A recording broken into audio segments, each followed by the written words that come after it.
Enanemes, el colectivo activista que revolucionó el ciberespacio. Orígenes y filosofía. Enanemes no es una persona, ni siquiera un grupo tradicional. Es un colectivo descentralizado de hackers y activistas digitales que nació en 2003 en foros de Internet como 4chan. Su filosofía se basa en la idea de que la información debe ser libre y que la tecnología puede ser un medio para combatir la censura, la opresión y la corrupción. El nombre Enanemes proviene del hecho de que los usuarios en 4chan publicaban sin nombres de usuario, apareciendo simplemente como anónimo. Con el tiempo, este anonimato se convirtió en un símbolo de unidad y resistencia colectiva. Su lema: somos legión. No perdonamos. No olvidamos. Espéranos. Refleja su capacidad de movilizarse rápidamente para actuar en causas sociales y políticas de alcance global. La máscara de Guy Fawkes. El icono más reconocible de Enanemes es la máscara de Guy Fawkes, popularizada por la película V for Vendetta, 2005. La máscara simboliza la lucha contra el autoritarismo y se ha convertido en una herramienta de protesta utilizada por el colectivo y otros movimientos sociales. Acciones y operaciones famosas. Enanemes se dio a conocer al mundo a través de sus operaciones digitales, dirigidas contra gobiernos, corporaciones y organizaciones que consideran represoras o corruptas. Aquí algunas de sus acciones más destacadas. 1. Operación Payback, 2010.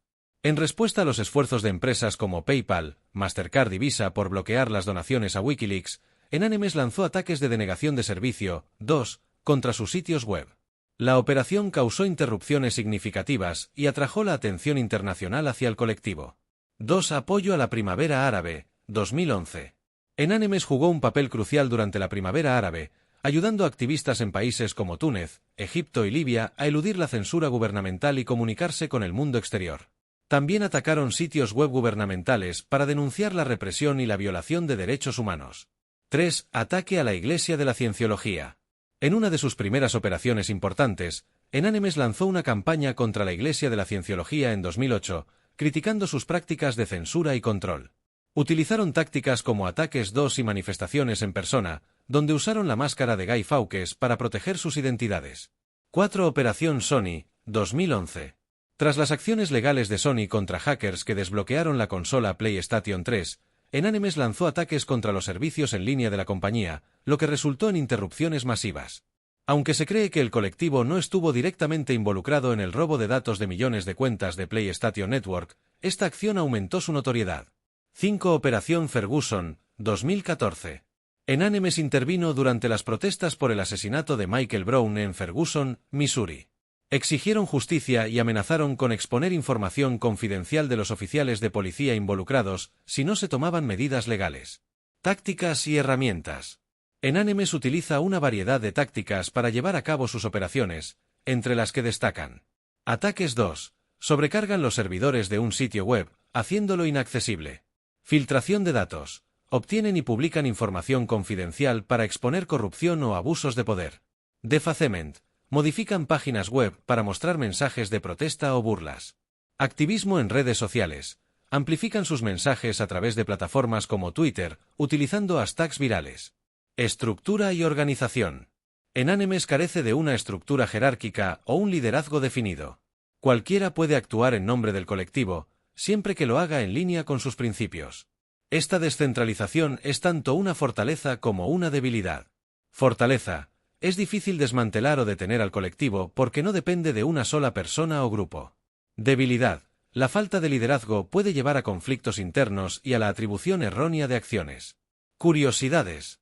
Operación ISIS. Enanemes declaró la guerra al grupo terrorista ISIS tras los atentados de París en 2015.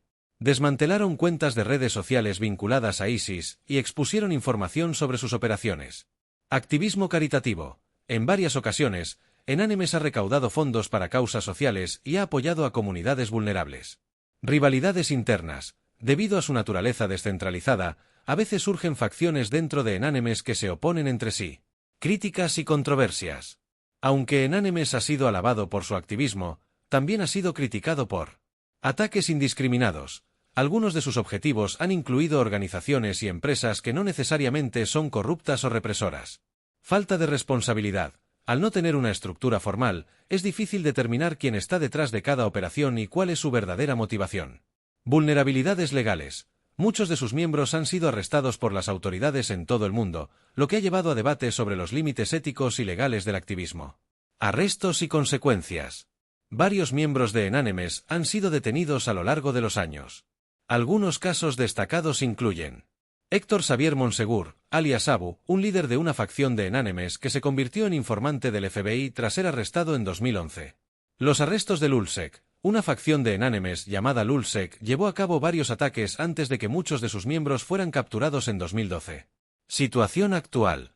Enanemes sigue activo, aunque su presencia ha disminuido en comparación con su auge en la década de 2010.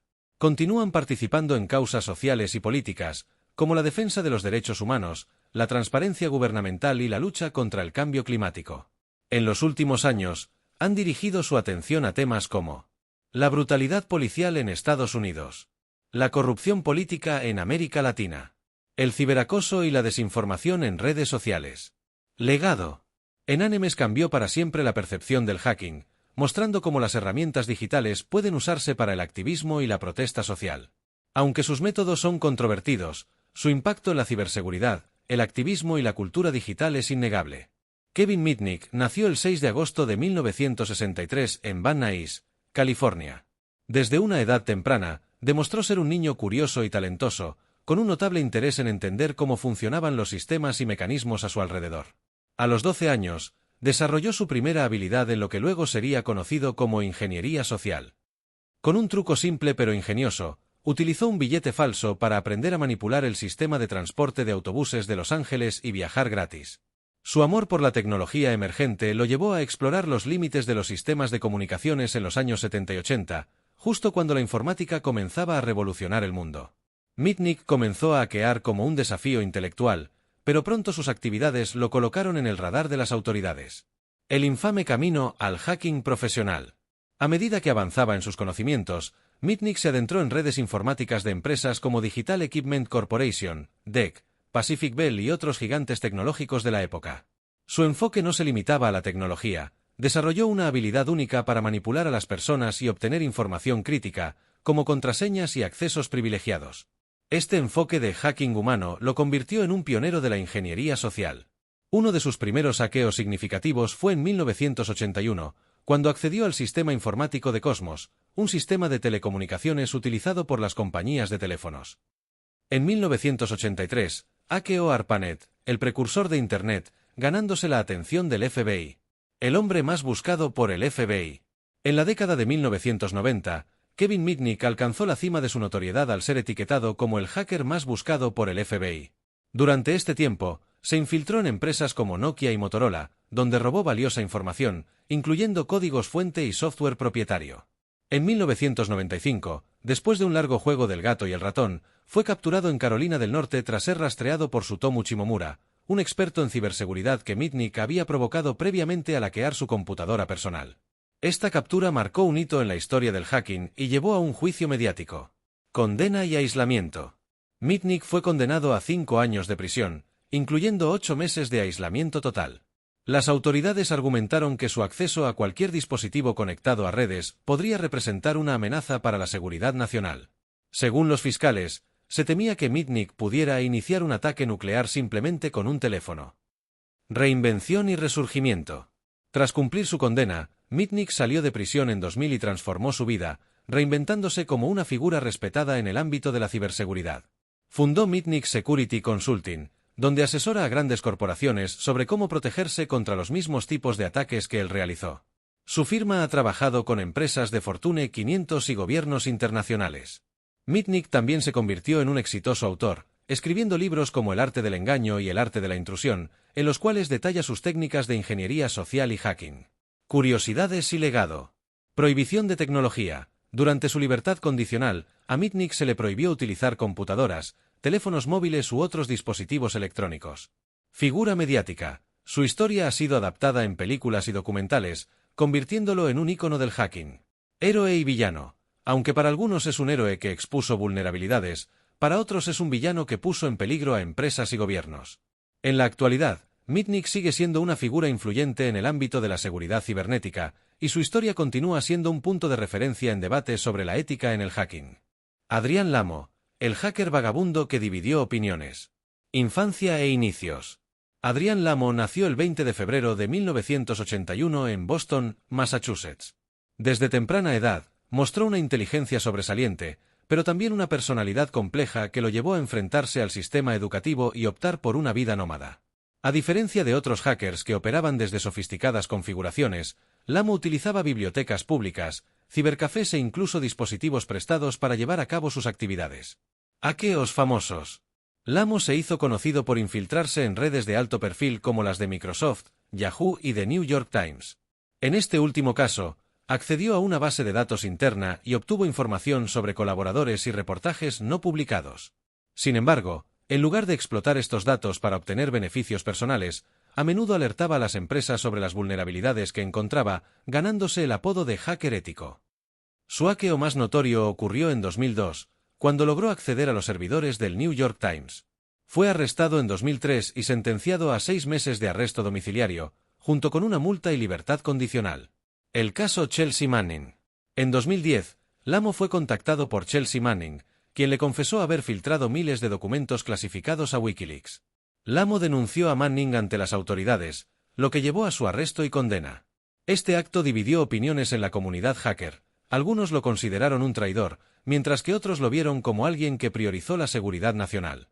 Curiosidades. Trastorno bipolar. Lamo hablaba abiertamente de su lucha con el trastorno bipolar, lo que pudo influir en sus decisiones y acciones. Fallecimiento. Murió en 2018, a los 37 años, bajo circunstancias no esclarecidas. Fue encontrado en un apartamento en Kansas. Legado. Lamo dejó un legado controvertido en el mundo del hacking. Aunque su ética era cuestionada, su capacidad técnica y su estilo de vida nómada lo convirtieron en una figura única. Gary McKinnon, el hacker de los ovnis y el mayúsculo escándalo de seguridad. Introducción y primeros pasos. Gary McKinnon, nacido el 10 de febrero de 1966 en Glasgow, Escocia, nunca imaginó que su curiosidad lo convertiría en una de las figuras más polémicas en la historia del hacking. Apodado Solo en el mundo digital, McKinnon era un administrador de sistemas autodidacta y un entusiasta de la tecnología, pero también tenía una obsesión inusual: los ovnis y las teorías de conspiración. McKinnon creció fascinado por las historias de tecnología secreta y extraterrestres supuestamente ocultados por gobiernos, en particular por los Estados Unidos. Esta obsesión lo llevó a explorar los límites de la ciberseguridad, aunque al principio simplemente buscaba información que validara sus teorías. El hackeo al gobierno de los Estados Unidos. Entre febrero de 2001 y marzo de 2002, McKinnon llevó a cabo lo que se considera uno de los mayores hackeos a sistemas militares y de defensa en la historia. Accedió a 97 computadoras pertenecientes a redes del Departamento de Defensa de los Estados Unidos, la NASA y otras agencias gubernamentales. Método utilizado. McKinnon utilizó herramientas relativamente simples para realizar sus ataques. Descubrió que muchas computadoras en las redes gubernamentales utilizaban contraseñas predeterminadas o carecían de ellas, lo que facilitó su acceso. Una vez dentro, dejó mensajes como: "Su seguridad es una basura. Estoy buscando evidencia de ovnis". Su hackeo causó una interrupción significativa en las operaciones militares y de la NASA. Según el gobierno de los Estados Unidos, McKinnon provocó daños valorados en más de $700,000 y dejó inoperativas varias redes críticas, incluyendo las de estaciones navales. Motivación y teorías. McKinnon afirmó que su único propósito era descubrir pruebas de tecnología extraterrestre y fuentes de energía libre ocultadas por el gobierno. Según él, encontró imágenes satelitales de naves extraterrestres en bases de la NASA, listas de oficiales no terrestres, que interpretó como evidencia de un programa espacial secreto operado por los Estados Unidos. McKinnon insistió en que su búsqueda era pacífica y que nunca intentó dañar intencionadamente los sistemas. Sin embargo, las autoridades estadounidenses lo acusaron de representar una amenaza para la seguridad nacional. La caza internacional. El hackeo de McKinnon desató una tormenta diplomática.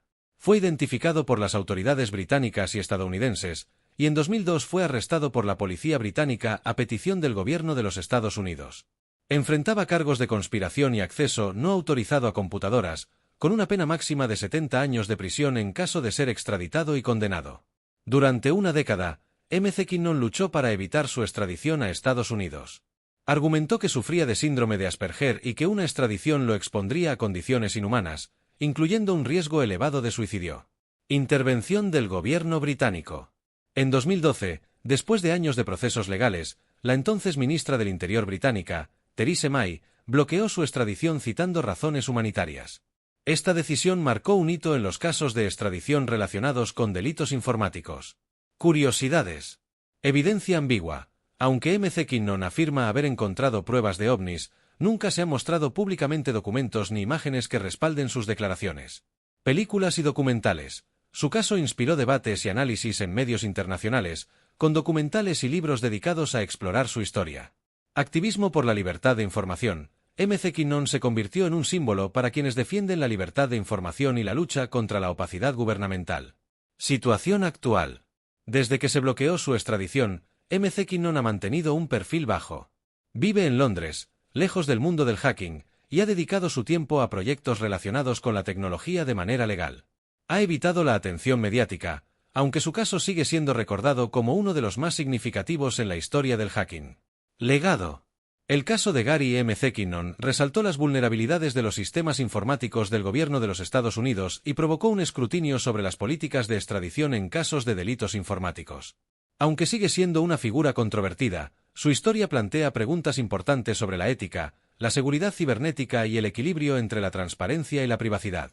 Albert González, el hacker maestro del fraude financiero. Infancia y primeros pasos. Albert González nació en 1981 en Miami, Florida. Desde joven, mostró un interés excepcional por la informática y la tecnología. Aunque su familia lo describía como introvertido, tenía una mente brillante para resolver problemas complejos, lo que lo llevó a desarrollar habilidades en programación y redes informáticas. Durante su adolescencia, Albert se sumergió en el mundo del hacking, comenzando con actividades menores como hackear sistemas escolares. Sin embargo, su interés por la seguridad informática y las redes lo llevó a explorar objetivos más grandes. El inicio de su carrera criminal. En sus primeros años como hacker, González se unió a un grupo conocido como Shadow Crew, una comunidad en línea especializada en el tráfico de información robada, incluidas tarjetas de crédito y credenciales bancarias. Shadow Crew se convirtió en un punto clave para la venta y distribución de datos personales, y González se posicionó como una figura destacada dentro del grupo. El método principal de Shadow Crew era recolectar datos a través de ataques a bases de datos vulnerables y vender la información a otros ciberdelincuentes. Durante este tiempo, González desarrolló habilidades avanzadas en inyecciones SQL, una técnica que explota vulnerabilidades en aplicaciones web para acceder a bases de datos protegidas. El gran golpe, el mayor robo de datos. Entre 2005 y 2007, González lideró un grupo que llevó a cabo el mayor robo de datos de tarjetas de crédito en la historia, robando más de 170 millones de números de tarjetas de crédito y débito. Entre los objetivos de sus ataques se encontraban TJX Companies, propietaria de marcas como TJ Maxx y Marshalls. Heartland Payment Systems. Dave y Boosters. González y su equipo utilizaron dispositivos de rastreo y técnicas de sniffing para interceptar datos mientras eran transmitidos por redes inalámbricas mal protegidas.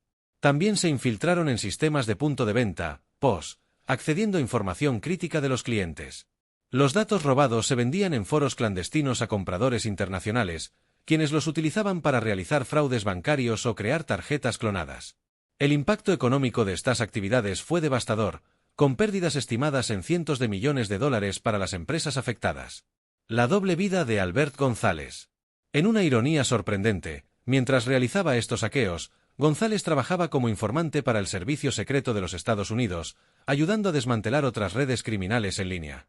Su cooperación llevó al arresto de decenas de ciberdelincuentes, consolidando su posición como un activo valioso para las autoridades. Sin embargo, su doble vida llegó a su fin cuando las autoridades descubrieron su implicación directa en el robo masivo de datos. En 2008, fue arrestado y acusado de liderar las operaciones de Shadow Crew y de coordinar los ataques a las redes de grandes empresas. El juicio y la sentencia. Albert González enfrentó múltiples cargos, incluyendo conspiración, fraude informático y robo de identidad. En 2010, se declaró culpable y fue sentenciado a 20 años de prisión, una de las penas más severas impuestas a un hacker en los Estados Unidos. Curiosidades. El pastel de $75,000. González gastó parte de sus ganancias ilícitas en un pastel de cumpleaños que costó $75,000, decorado con billetes y oro. Estilo de vida extravagante. Antes de su arresto, vivía una vida de lujo, con autos deportivos, relojes de alta gama y propiedades costosas. Síndrome de adicción al hacking. Durante su juicio, sus abogados argumentaron que González sufría de una adicción al hacking, que lo impulsaba a cometer sus delitos. Impacto global. El caso de González marcó un punto de inflexión en la seguridad cibernética y la protección de datos financieros. Empresas de todo el mundo reforzaron sus medidas de seguridad tras el descubrimiento de las técnicas utilizadas por González y su equipo. Además, su caso puso de manifiesto la importancia de la encriptación de datos y la vigilancia constante en redes corporativas. Situación actual. Actualmente, Albert González sigue cumpliendo su condena en una prisión federal en Estados Unidos. Se espera que sea liberado en la década de 2020, dependiendo de su comportamiento y las posibles reducciones de sentencia. Legado y reflexión. Aunque sus actos fueron criminales, González dejó un legado técnico que sigue siendo estudiado en el ámbito de la ciberseguridad. Sus técnicas avanzadas y su capacidad para identificar vulnerabilidades en sistemas complejos han servido como una lección para la industria tecnológica. El caso de Albert González es un recordatorio de cómo el talento mal utilizado puede causar un impacto global negativo, pero también una lección sobre la necesidad de educar y guiar a los jóvenes talentosos hacia un uso ético de sus habilidades. Julian Assange, el fundador de Wikileaks y el símbolo de la transparencia controvertida. Primeros años y formación. Julian Assange nació el 3 de julio de 1971 en Townsville, Australia. Su infancia estuvo marcada por la inestabilidad. Sus padres se separaron cuando él era pequeño, y su madre se casó con un actor de teatro itinerante. Esta vida nómada influyó en el carácter autodidacta y rebelde de Assange.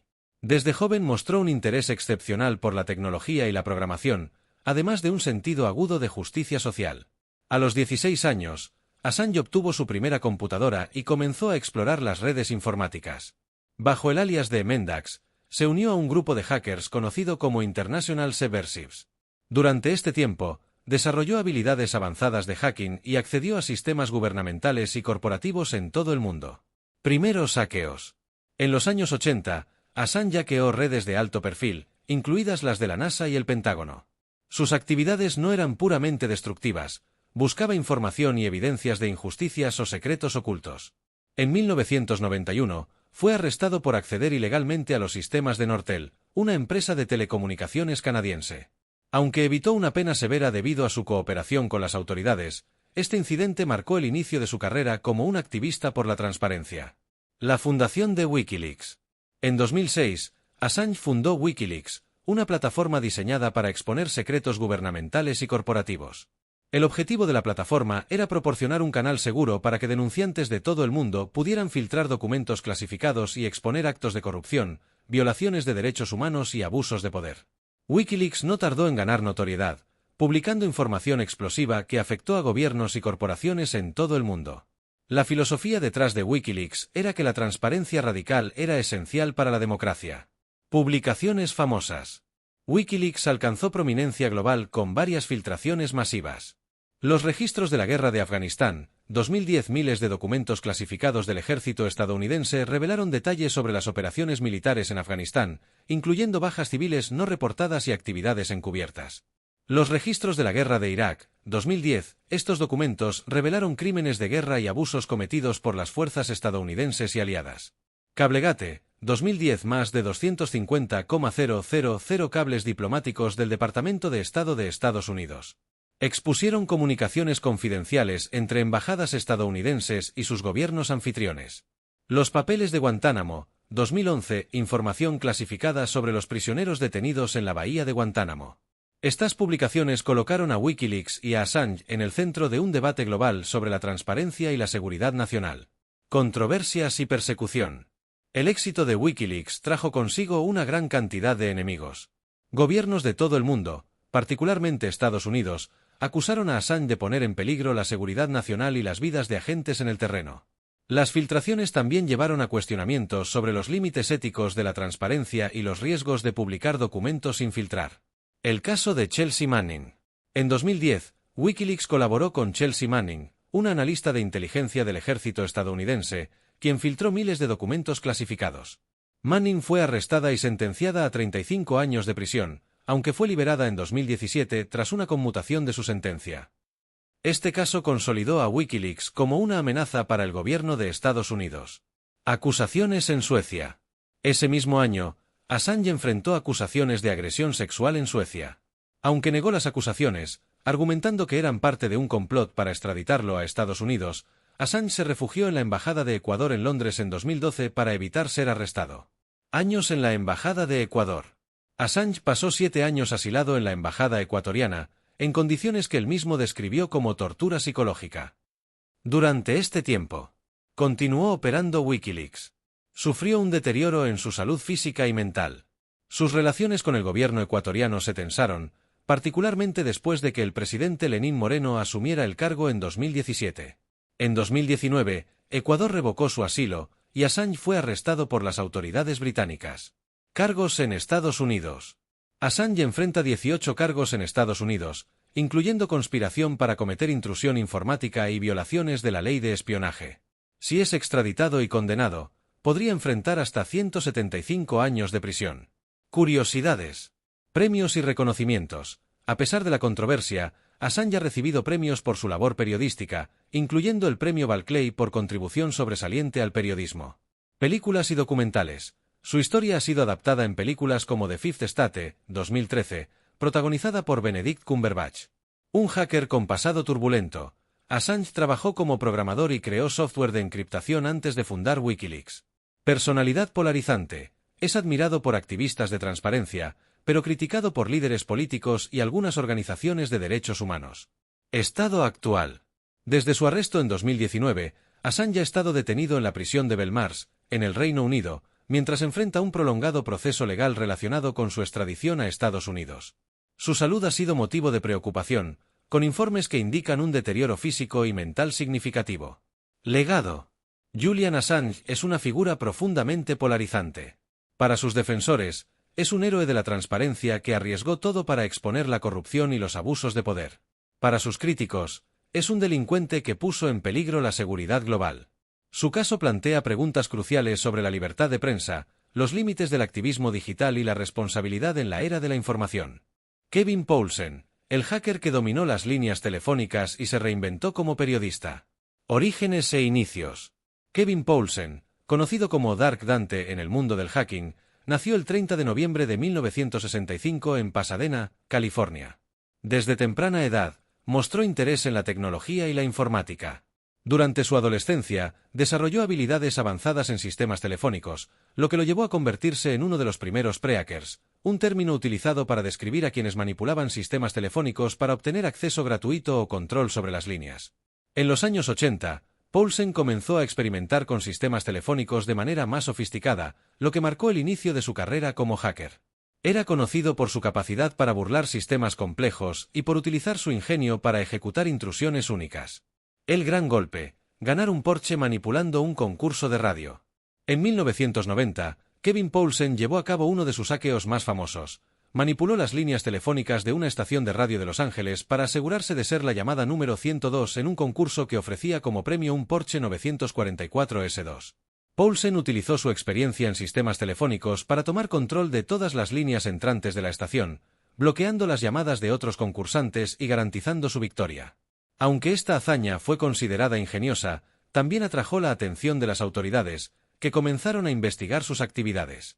Infiltración en bases de datos del FBI. Poulsen no solo se limitó a hackear sistemas telefónicos. Durante su carrera, también accedió a bases de datos confidenciales del FBI, obteniendo información clasificada que incluía detalles sobre investigaciones en curso y operaciones encubiertas. Su capacidad para evadir la detección y manipular redes gubernamentales lo convirtió en un objetivo prioritario para las autoridades.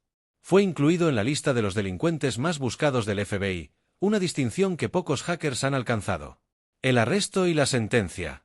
Kevin Poulsen logró evadir a las autoridades durante un tiempo considerable, pero finalmente fue arrestado en 1991. En el juicio, enfrentó múltiples cargos, incluyendo fraude informático, manipulación de sistemas telefónicos y espionaje electrónico. En 1994, Poulsen fue condenado a 5 años de prisión, convirtiéndose en uno de los primeros hackers en recibir una sentencia significativa bajo las nuevas leyes de delitos informáticos de Estados Unidos. Reinvención como periodista de ciberseguridad. Tras cumplir su condena, Poulsen decidió dejar atrás su vida como hacker y comenzó una nueva carrera como periodista especializado en tecnología y ciberseguridad. Utilizó su experiencia en hacking para exponer vulnerabilidades y educar al público sobre los riesgos asociados con la tecnología moderna. Se unió a la revista Wired, donde trabajó como editor senior y se destacó por sus investigaciones sobre delitos cibernéticos. Su artículo más notable fue la exposición de una red de depredadores sexuales en MySpace, que resultó en múltiples arrestos. Curiosidades. Prohibición de tecnología. Durante su libertad condicional, Poulsen tuvo prohibido el uso de computadoras y dispositivos conectados a Internet. Premios y reconocimientos. Su trabajo como periodista ha sido ampliamente reconocido, transformándolo en un ejemplo de cómo un hacker puede redimir su reputación. Uso ético del hacking. Poulsen ha utilizado sus habilidades para el bien, ayudando a fortalecer la seguridad informática y a identificar a criminales en línea. Impacto en la cultura. La historia de Kevin Poulsen ha sido citada en múltiples libros y documentales sobre hacking. Su transformación de un hacker buscado por el FBI a un periodista respetado ha servido como inspiración para muchos, demostrando que es posible redirigir el talento hacia un propósito positivo. Situación actual. Kevin Poulsen continúa trabajando en el campo del periodismo tecnológico y es autor del libro Kingpin, que detalla la historia de Max Butler, otro notorio hacker convertido en figura pública. También sigue participando en proyectos que promueven la ciberseguridad y la ética en el uso de la tecnología. Legado. El caso de Kevin Poulsen destaca la delgada línea entre el talento y la ética. Aunque sus actos ilegales lo llevaron a prisión, su reinvención muestra cómo la experiencia, incluso en el mundo del hacking, puede ser utilizada para un impacto positivo en la sociedad. Jonathan James, el prodigio adolescente que dejó una marca imborrable en el mundo del hacking. Primeros años y talento prematuro. Jonathan James, conocido por su alias C0 Mrade, nació en 1983 en Miami, Florida. Desde joven, mostró un talento excepcional para la informática y la programación, destacándose por su habilidad para entender sistemas complejos y encontrar sus vulnerabilidades. A los 15 años, James ya era un hacker conocido en círculos de tecnología. Sus primeras intrusiones se centraron en sistemas locales y pequeños objetivos, pero rápidamente escaló hacia redes más grandes y sofisticadas. Este joven prodigio tenía una visión clara de lo que quería hacer: desafiar los límites de la tecnología y demostrar cómo las instituciones más seguras podían ser vulnerables. El hackeo al Departamento de Defensa. En 1999, Jonathan James cometió una de las hazañas más notorias en la historia del hacking.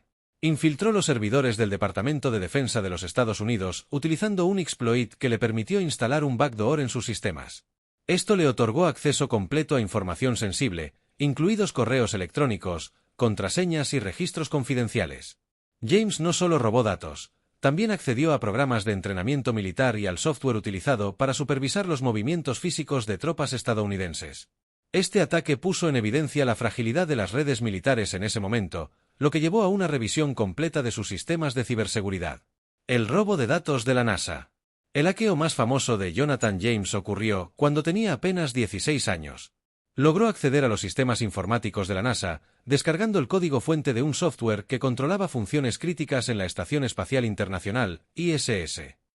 Este software, valorado en $1.7 millones, era fundamental para la regulación de soporte vital y otros sistemas esenciales.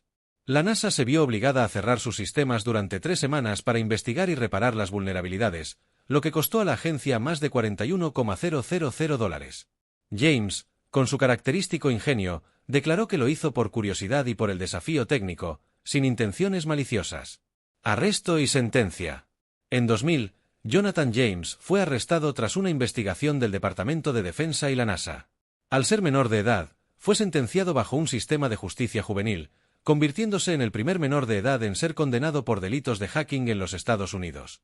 La sentencia incluyó 6 meses de arresto domiciliario, prohibición de usar computadoras o dispositivos electrónicos durante su libertad condicional, clases de rehabilitación y cooperación con las autoridades.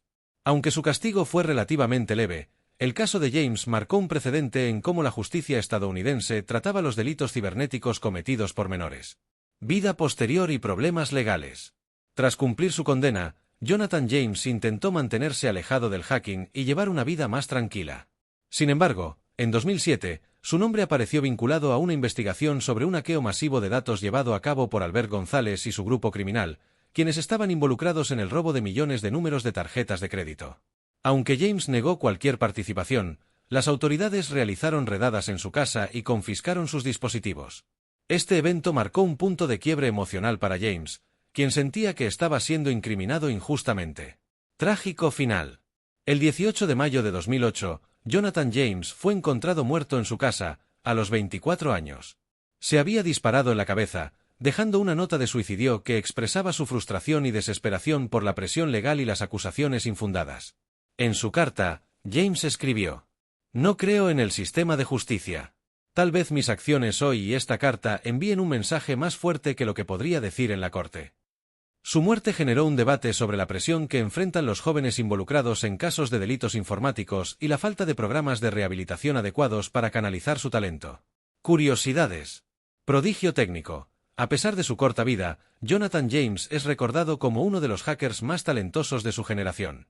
Impacto en la NASA. Su hackeo obligó a la NASA a reevaluar completamente sus sistemas de seguridad, marcando un cambio significativo en la protección de datos espaciales. Inspiración para ficciones. La historia de James ha inspirado personajes en películas y series de televisión sobre hacking, presentándolo como un genio incomprendido. Legado. El caso de Jonathan James sigue siendo uno de los más impactantes en la historia del hacking. Su talento y su trágico final resaltan la delgada línea entre la genialidad y la ilegalidad en el mundo de la ciberseguridad. Su historia también subraya la necesidad de un enfoque más equilibrado para tratar a jóvenes con habilidades excepcionales, orientándolos hacia un uso ético de su talento en lugar de criminalizarlos. Conclusión. Jonathan James fue un prodigio cuya curiosidad y habilidad lo llevaron a desafiar los sistemas más seguros del mundo. Su legado perdura como un recordatorio de los riesgos y recompensas de la tecnología, así como de la responsabilidad que conlleva su uso.